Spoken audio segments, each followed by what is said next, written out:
Oi, amados, muito bom dia, sejam bem-vindos a mais um vídeo do nosso canal Projeto Restaurar Famílias e que o Senhor nos abençoe nessa quarta-feira, né? Que o dia hoje seja abençoado para todos nós, que a graça do nosso Deus esteja conosco, não somente hoje, mas todos os dias da nossa vida. E hoje, continuando a nossa série Jesus o Cristo, nós vamos falar sobre o poderoso Deus. Uau, aleluia! Amados, no Antigo Testamento nós vamos ver muitas manifestações do poder de Deus. Nós vamos ver Deus libertando o seu povo. Vamos ver a criação do mundo e do universo. Nós vamos ver toda a majestade do Senhor ali com seu poder e grande glória descritos na sua palavra. E no Antigo Testamento, principalmente, tá? Nós vamos ver o povo, os profetas, a palavra se referir a Deus como o Senhor dos exércitos, o poderoso na batalha. Uau! Era ele quem dava vitória para o seu povo, era ele quem protegia, quem cuidava, zelava, guiava. E hoje nós vamos falar desse Deus tão poderoso, tão maravilhoso.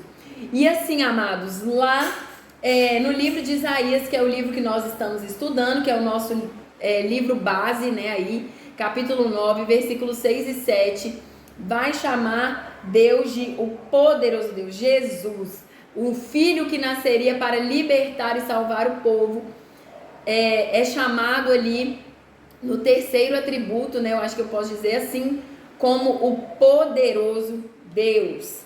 E é incrível porque Isaías, como eu disse, ele vai se referir a Deus muitas vezes como o Senhor dos exércitos, E quando a gente chega lá no capítulo 12, nós vamos ver Isaías, depois passando ali pelo capítulo 9 em diante, chegando no capítulo 12, vamos ver Isaías proclamando um hino de louvor ao Senhor.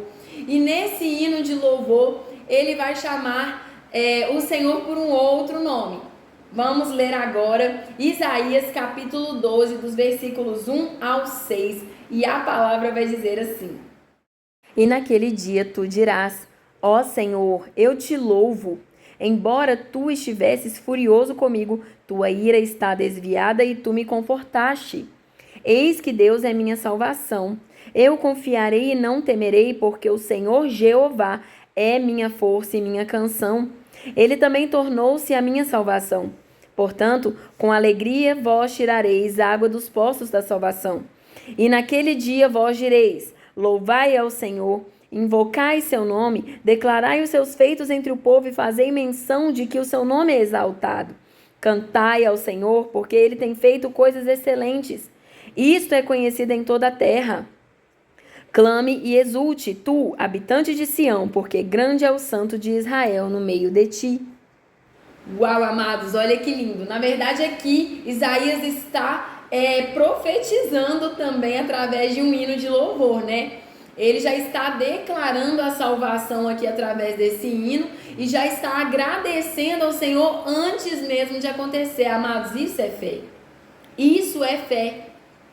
E é isso, sabe, que eu peço tanto a Deus para me ensinar a crer sem eu precisar ver, mas a crer e a profetizar, a declarar com a minha boca, mesmo antes de ver qualquer tipo de mudança, qualquer coisa acontecer. E é muito lindo ver isso aqui, ver Isaías fazendo isso, porque é maravilhoso. Ele está proclamando o poder de Deus. Claro que Isaías já tinha vivido muitas coisas, já tinha ouvido falar de muitas coisas ali, mas Isaías também vivia um tempo muito difícil, onde os anciãos do povo, os líderes, eram muito mentirosos e pregavam muitas mentiras e engano. Mas Isaías, ele proclama a glória de Deus. Ele declara o poder de Deus. Vamos acompanhar aqui no devocional. Isaías proclama um hino de louvor ao Senhor e se refere a ele como sendo o Senhor Jeová, lá no versículo 2. Muitos pensam que Jeová quer dizer o eu sou, mas também significa aquele que faz acontecer, ou ele faz com que venha a ser. Entende por que Isaías, nesse hino, chama o Senhor não de o Senhor dos Exércitos, ou não Jeová Nissi, Jeová Rafá, El Shaddai? Não. Ele chama de Senhor Jeová. O que é isso? É o Deus que faz acontecer. Isaías está chamando a existência através do poder de Deus e através da fé que ele tinha, já a salvação para o seu povo, amados. Uau!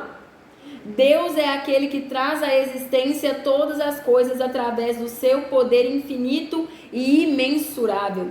Isaías louva a Deus pelo que ele ainda nem fez pelo povo, mas haveria de fazer, chamando à existência a salvação, libertação e os prodígios e maravilhas que só Deus poderia fazer pelo seu povo. Bom, amados, como eu disse, logo no começo da Bíblia, logo lá no Gênesis capítulo 1, nós já vamos ver Deus manifestando o grande poder que ele tem, criando o mundo, né? Criando a terra e todo o universo, infinito e vasto universo, com apenas o seu falar, com apenas um haja, né? Então, assim, lá nós já podemos vê-lo criando o mundo e o universo apenas por meio da sua palavra. Você quer um poder maior do que esse? Você quer um poder maior do que alguém que apenas com uma palavra, né? Como nós vimos no vídeo que eu falei, tenha uma fé que comova o coração de Jesus. O comandante romano, ele vira para Jesus e ele fala: dize apenas uma palavra e meu servo será curado. Isso é crer num poder sobrenatural, amados. E ao lermos a Bíblia, veremos o poder de Deus manifestado em cada capítulo e versículo. O poder de Deus é inquestionável. O poder de Deus é inquestionável. As pessoas podem tentar justificar o poder de Deus de várias formas. Ah, não, mas isso daí foi teatro, né? Como muitas vezes nós vamos ver na televisão, por exemplo, em alguns canais. Eu não estou dizendo que todos são verídicos, amados. Eu não estou testificando a veracidade de todos eles. Mas eu já vi pessoalmente mulheres que eram estéreis e engravidaram e tiveram seus filhos.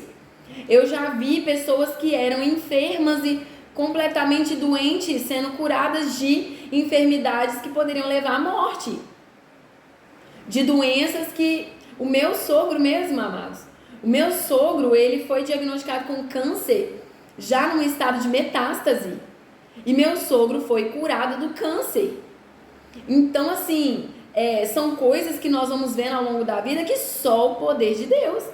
Se não for o poder de Deus, o que vai ser? Um pensamento positivo? Como muitas vezes os psicanalistas tentam justificar? Porque você tem que pensar positivo, porque isso vai atrair positividade para a sua vida? Não, amados, não. Esse é o poder de Deus. Esse é o poder de Deus é inquestionável. Mas, infelizmente, é claro, hoje vivemos num mundo... hoje não vivemos muitos milagres, né? Por causa da nossa falta de fé. Vivemos num mundo onde a falta de fé é muito grande. E Jesus, quando ele operava milagres, ele fazia questão, nós vamos ver isso aqui no devocional que eu anotei com detalhes, de ressaltar: a sua fé te curou. Mas Deus não mudou. Por causa do seu poder, ele pode se dividir em 3: Pai, Filho e Espírito Santo. Mas se o Pai vem antes do Filho, por que Isaías não classificou primeiro o poderoso Deus e depois os demais atributos que se referem a Jesus? Isso é simples, amados. Ontem eu sou muito questionadora, eu gosto de questionar o Senhor. E eu perguntei: Deus, mas a tua palavra ela é muito certa, né? Ela é muito assim, ela se completa, como eu disse no último vídeo. Então, por quê? Por que não falar do Senhor primeiro? E, amados, olha o que Deus me respondeu. O povo de Israel tinha uma figura de um Deus somente, e não de um pai. Por isso, eles dependiam dos profetas para ter algum tipo de relacionamento com Deus. Ao enviar Jesus, ele nos ensina a nos relacionar com Deus como nosso Pai. Uau! E é o que veremos, por exemplo, na oração do Pai Nosso, quando Jesus diz: mas vocês, quando orarem, orem assim: Pai nosso que está no céu. Foi preciso Jesus vir para nos ensinar o tipo de relacionamento que o Pai queria com o seu povo. Amados, não é à toa que a fé daquele povo estava tão corrompida que quando o paralítico, quando a gente vai ver a história do paralítico no tanque de Betesda, o que nós vamos ver? Nós vamos ver um homem que todos os dias era levado até aquele tanque e ele ficava esperando que um anjo mexesse aquelas águas para que ele pudesse mergulhar e ali ele fosse curado. Olha como a fé, ela foi pervertida, entende? A fé já não estava no poder de Deus, estava naquela imagem, naquele cenário que foi criado de um anjo vindo, sacudindo as águas para a pessoa poder entrar e ser curada. Vocês entendem como a fé das pessoas estava pervertida? Então Jesus, ele vem e ele faz de novo, ele renova a fé daquele povo, ele ensina a verdade sobre o que era a fé e que sem a fé o povo não alcançaria o poder de Deus. Por isso, Isaías primeiro fala dos atributos do Filho e depois faz menção do Deus poderoso e o Pai eterno. Jesus não veio apenas para restaurar vidas, ele veio restaurar tudo que havia sido perdido. Como eu já disse outras vezes, o povo estava completamente perdido, porque os seus líderes também estavam no Antigo Testamento e até alguns anos atrás, somente os líderes tinham acesso à palavra de Deus e eram eles que ensinavam e guiavam o povo. Mas vamos ler agora Isaías capítulo 9, dos versículos 11 ao 15. E a palavra do Senhor vai dizer assim: portanto, o Senhor fortalecerá os adversários de Rezim contra ele e unirá os inimigos dele entre si. Os sírios adiante e os filisteus atrás, e eles devorarão Israel com boca aberta. Apesar disto tudo, a ira dele não está desviada, porém sua mão está estendida, imóvel. Pois o povo não se volta em direção a ele, que os afligiu, nem buscam eles o Senhor dos exércitos. Portanto, o Senhor cortará de Israel cabeça e cauda, galho e caule em um dia.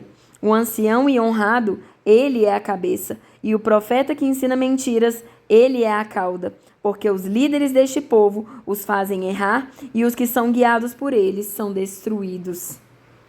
Meu Deus, amados, olha só como que o povo era corrompido. O povo era muito corrompido. E, amados, isso aqui é Deus falando através de Isaías. Deus, ele precisava trazer juízo sobre o povo. Tudo bem que muitos lá poderiam ser considerados inocentes, mas também ninguém se importava em buscar a verdade. Aí Deus enviava os profetas e o povo fazia o quê? Mandava matar os profetas. Vocês acham que era só os líderes que faziam isso? Não. O povo estava tão perverso, tão corrompido, tão idólatra, que eles mandavam matar os profetas. E por quê? Porque os profetas vinham da parte de Deus. Deus não é mentiroso, Deus vai falar a verdade, Deus vai abrir a verdade e ele não vai se preocupar com o seu ego. Ele vai falar o que for preciso falar.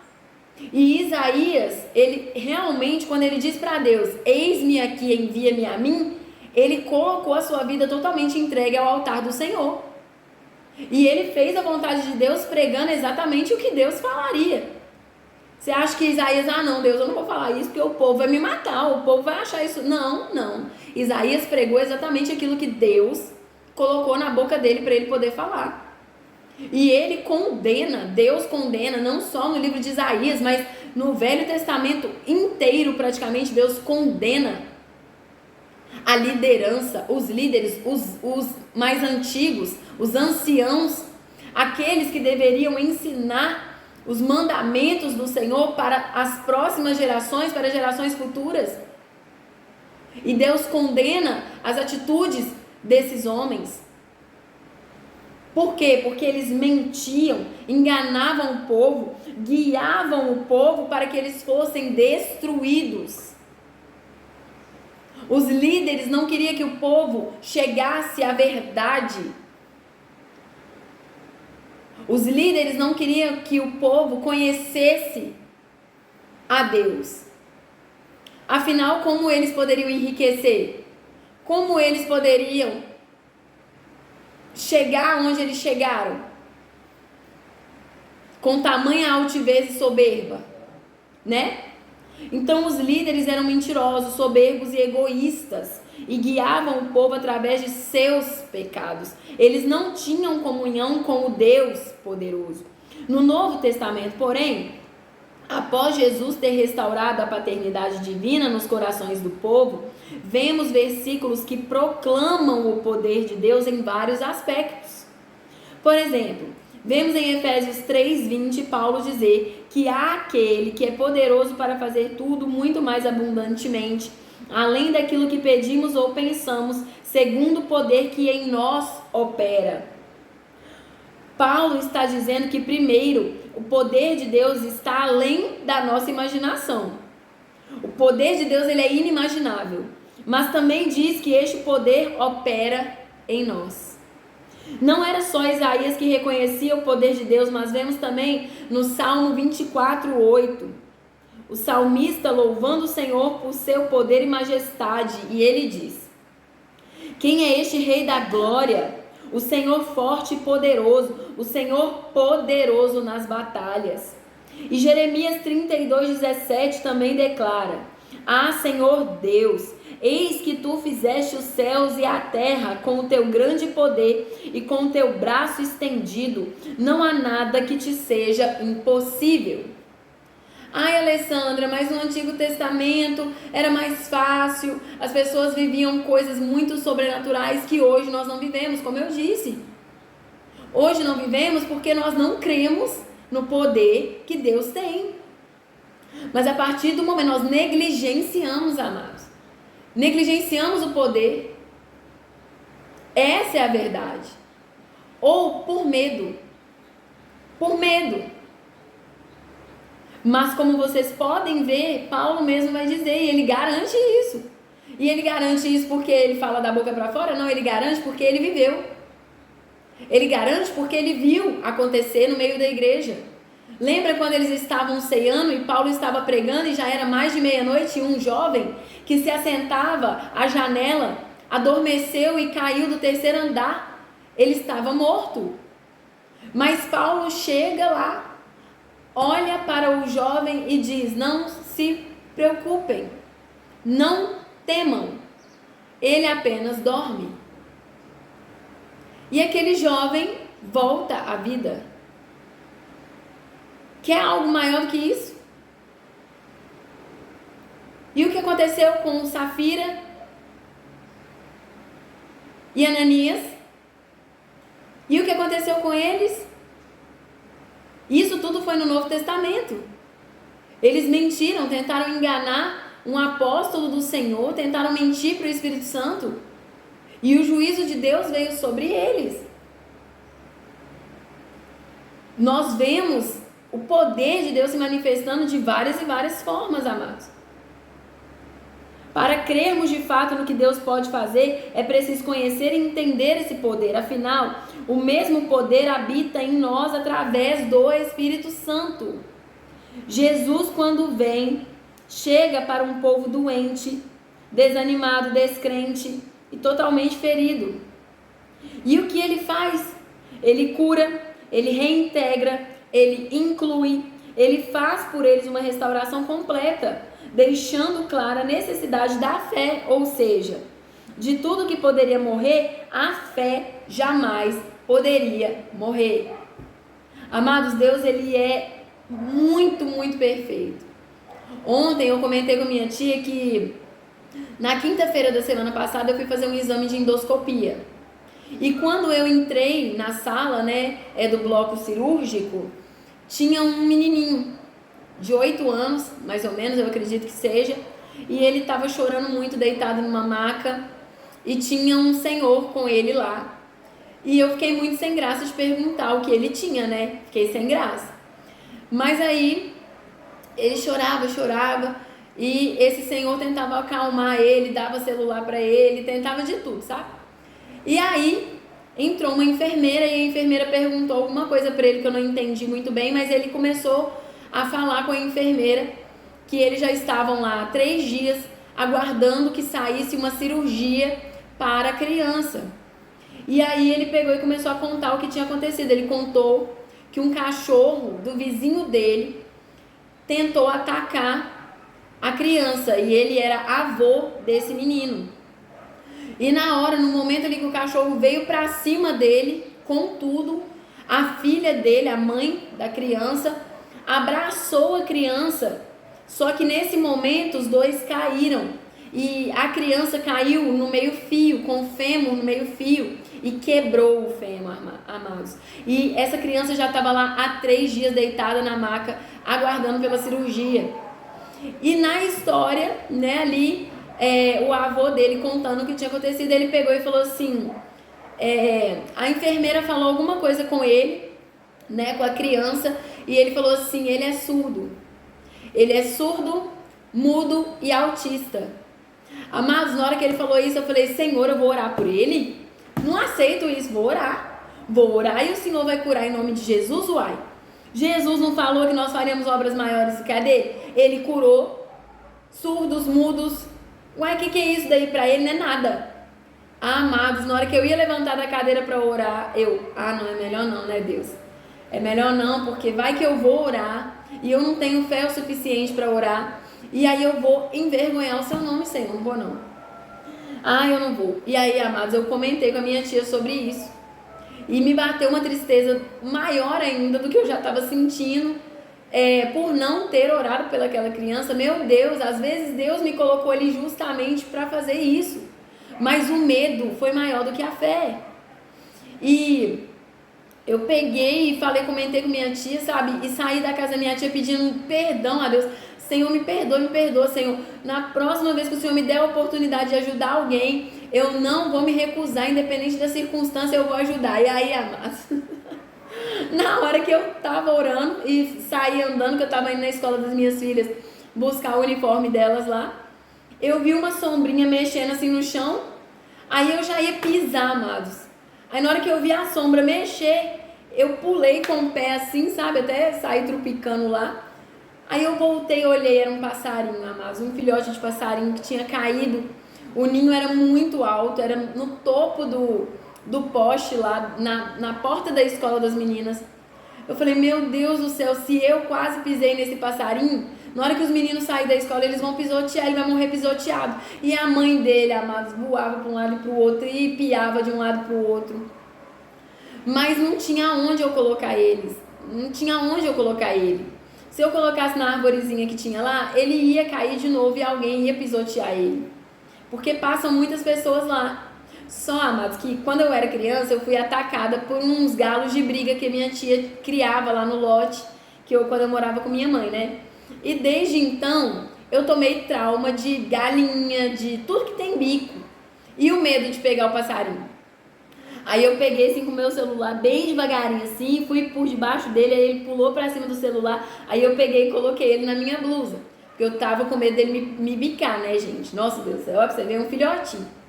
Mas aí, peguei ele e falei, vou lá na minha tia de novo, porque minha tia sabe cuidar de passarinho, né, e tal. Aí eu cheguei lá, ela, é muito difícil, vai morrer, tadinho, ele vai morrer, devolve ele. Aí fui numa loja, procurei um ninho pra comprar, pra ver se eu colocava lá na árvore, né, pelo menos pra ele não cair. Não achei o ninho redondinho pra comprar. Aí eu falei, Deus, eu vou levar ele pra casa. Ao que tudo indica, ele vai morrer, mas eu creio que eu vou cuidar e ele vai viver. E minhas meninas falando comigo, é isso mesmo, mãe, vamos levar pra casa que ele vai viver. E, amados, ele chegou tão fraquinho. Assim, comeu, mas tão fraquinho, sabe? Eu acho que provavelmente ele quebrou as patinhas, quebrou a asinha. Mas quando foi de tarde, depois que nós demos a papinha pra ele, depois que nós cuidamos dele, Ele já levantou mais animadinho, já saiu andando dentro da caixinha que nós fizemos para ele, sabe? Nossa, eu fiquei tão feliz. E ele já começou a abrir a boquinha, porque antes, quando eu cheguei, eu tinha que ficar estimulando, mexendo assim com a seringuinha no biquinho dele para ele poder abrir o biquinho. E agora ele tá ali lindo e belo ali dentro da caixinha, o papinho cheinho de comida. Vocês têm que ver que bonitinho. Ah, mas é só um bichinho. É só um bichinho. E a palavra do Senhor vai dizer que a gente não precisa se preocupar, porque o Senhor cuida até dos passarinhos. Mas se ele ficasse lá, ele teria morrido. Então eu acredito que Deus me fez passar por ali justamente para poder ajudar ele. Amém? Afinal, só se alcança o poder de Deus através da fé, né? Então hoje temos uma barreira a ser vencida: o medo. O medo de falhar, o medo de dar errado, medo de não conseguir. Precisamos quebrar essa barreira, porque afinal não seremos nós que iremos fazer algo, mas o Espírito de Deus que habita em nós. Servimos ao poderoso Deus. E Isaías ressalta: o poderoso Deus. É o O maiúsculo, o. Por quê? Porque como ele não tem, ele é inigualável, incomparável, único. E graças a Jesus temos livre acesso a ele, e não apenas como Deus, mas como o nosso Pai. Amados, é muito lindo ver o poder de Deus, ver o agir de Deus. É muito incrível. Deus, ele é muito perfeito, sabe? Ele é muito maravilhoso. Ele é assim, meu Deus. Eu pergunto para Deus, sabe? Muitas vezes quando eu tô dentro da igreja, né? Eu pergunto para ele, eu falo, meu Deus, nós estamos na casa do Senhor. Nós estamos na casa do Senhor. Estamos fazendo hoje dentro da igreja um modelo que o Senhor deu através de Salomão, que criou ali um templo em seu nome e que você abençoou, o Senhor abençoou, perdão, eu não chamo Deus de você, o Senhor abençoou. E o Senhor disse que quem clamasse naquele lugar, quem orasse naquele lugar, o Senhor ouviria. Por que, Senhor, não temos visto mais milagres acontecendo? As pessoas hoje entram dentro da igreja com uma depressão. O que é uma depressão para Deus? As pessoas entram hoje dentro da igreja decepcionadas com alguma coisa, machucadas com alguma outra igreja que elas frequentaram. O que é isso para Deus, amados? O que é isso para Deus? Jesus curava cegos de nascença, paralíticos, mulheres que já tinham passado, como a mulher do fluxo de sangue, já tinha passado por não sei quantos médicos, 12 anos já, tentando, tinha gastado tudo que tinha. E Jesus curou apenas com um toque que aquela mulher deu na orla da roupa de Jesus. Amados, o que aconteceu conosco? Servimos ao Deus poderoso, ao poderoso Deus. Cantamos tantas vezes. Ontem, durante o meu devocional, eu fiquei lembrando disso. Quantas vezes eu e meu marido cantamos na igreja: poderoso Deus, poderoso Deus. Por que não estamos vivendo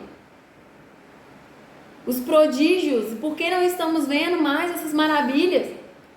Primeiro, porque a nossa fé hoje ela é tão vacilante, ela é tão inconstante, que nós não conseguimos muitas vezes fazer o que Isaías fez: proclamar o futuro, mesmo sem ver, simplesmente por acreditar que Deus é quem vai fazer acontecer, através do poder dele. Mas esse poder também habita dentro de nós. Olha o que Isaías fez com a palavra, ele proclamou. E Jesus veio e cumpriu-se o que Isaías disse. E lá em Jó, capítulo 26, nós vamos ler dos versículos 1 ao 14. A palavra do Senhor vai dizer assim: Mas Jó respondeu e disse: Como ajudaste aquele que está sem poder? Como salvas o braço que não tem força? Como aconselhaste aquele que não tem sabedoria? E como plenamente declaraste a coisa como ela é? A quem proferiste palavras e de quem é o Espírito que vem de ti? Coisas mortas são formadas debaixo das águas e dos seus habitantes. O inferno está nu perante ele, e a destruição não tem cobertura. Ele estende o norte sobre o lugar vazio e suspende a terra sobre o nada. Ele prende as águas em suas nuvens espessas, e a nuvem não se rasga debaixo delas. Ele retém a face do seu trono, e sobre ele estende a sua nuvem. Cercou as águas com fronteiras, até que o dia e a noite cheguem ao fim. Os pilares do céu tremem e se espantam com sua reprovação. Ele divide o mar com o seu poder, e com o seu entendimento abate o orgulhoso. Pelo seu espírito ele ornou os céus, a sua mão formou a serpente torta. Eis que estas são partes dos seus caminhos, e quão pouca é a porção do que se ouve dele. Porém, o trovão do seu poder, quem consegue entender? Uau, amados, olha isso! Jó está declarando o poder de Deus. Jó está declarando que a terra é para Deus como uma coberta, é para nós. Que ele pega com as próprias mãos e ele estende. Jó está declarando que através do poder de Deus o mar obedece e continua ali no seu limite. Através do poder de Deus, as nuvens são mantidas no céu. Através do poder de Deus, amados. E olha o que ele vai falar aqui. Eis que estas são partes dos seus caminhos, e quão pouca é a porção do que se ouve dele. Ou seja, o que nós ouvimos de Deus ainda é muito pouco. Mesmo todos os milagres, mesmo toda a palavra de Deus ainda é muito pouco. A palavra vai dizer que não haveriam livros que contivessem todos os milagres que Jesus realizou. Ou seja, tem muitas coisas aqui que a gente nunca vai saber, a não ser quando a gente estiver com Ele. E eu acredito que seja em breve. Como eu falei com minha tia agora de manhã, eu não fico tentando adivinhar os tempos, sabe? Eu não fico tentando adivinhar se Jesus vai voltar hoje, amanhã, depois, mas eu sinto que o momento está chegando, a hora está chegando, a qualquer momento Jesus vai, como eu disse para vocês, bater a porta, os céus vão se abrir e ele vai vir cheio de poder e grande glória. E aí Jó vai falar assim: porém o trovão do seu poder, quem consegue entender? E o Senhor me lembrou, amados, do dia do meu casamento. Eu tinha um sonho de me casar no religioso. Eu e meu marido já estávamos casados no civil há 10 anos. E eu tinha esse sonho de me casar no religioso. 10 anos depois, nós conseguimos realizar o sonho do casamento no religioso. E eu tinha todo assim, sabe, um vislumbre do que eu gostaria que fosse e como fosse o meu casamento. E eu falei com ele, falei, eu queria casar ao ar livre, assim, sabe? Com bastante verde, natureza. E aí nós alugamos um sítio. O sítio tinha um campo lindo, esverdeado, verdejante e árvores. E aí nós mesmos montamos tudo, fizemos a decoração, comida, fizemos tudo. E aí, amados, no dia do meu casamento, alguns dias antes, né?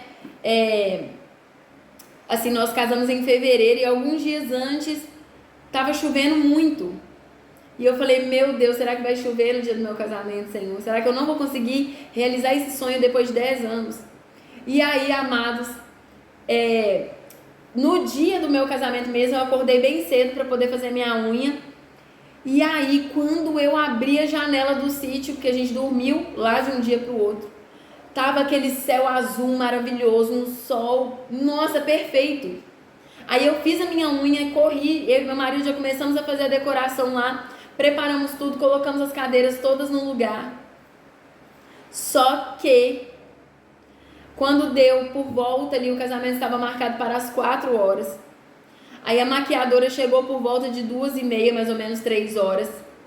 E quando ela começou a me maquiar, ela me sentou virada para a janela, assim, lá, né, para ela aproveitar a claridade que estava vindo da janela. E aí, um tempo depois que ela já tinha passado a base, já tinha passado um monte de coisa, eu virei pra ela e falei com ela assim, meu Deus, vai chover. Aí ela pegou e falou assim, que isso, Alessandra, vai chover não. Chegou na janela, olhou, falou, vai não, o céu tá azul. Eu falei, vai chover. Eu tô sentindo o cheiro da chuva. Aí ela, não, Alessandra, não vai. Eu falei, vai chover, meu Deus do céu. Meu Senhor Jesus, vai chover. E amados, durante 2 semanas antes do nosso casamento, nós estávamos ensaiando o repertório, porque nós cantamos no nosso casamento. E o louvor da minha entrada foi o Senhor que escolheu, que era o louvor Ruja o Leão. Eu nem conhecia ele. Um dia que eu estava dentro do carro orando, pedindo a Deus, Senhor, me dá um louvor para eu cantar na minha entrada. Aí o louvor começou a tocar. E, nossa, assim, foi testificado no meu coração que era aquele louvor. E aí, amados, eu já comecei a chorar desesperada, porque o meu pai tinha emprestado as caixas de som pra gente, sabe? As caixas eram muito caras. E elas estavam todas lá, a céu aberto, tudo a céu aberto.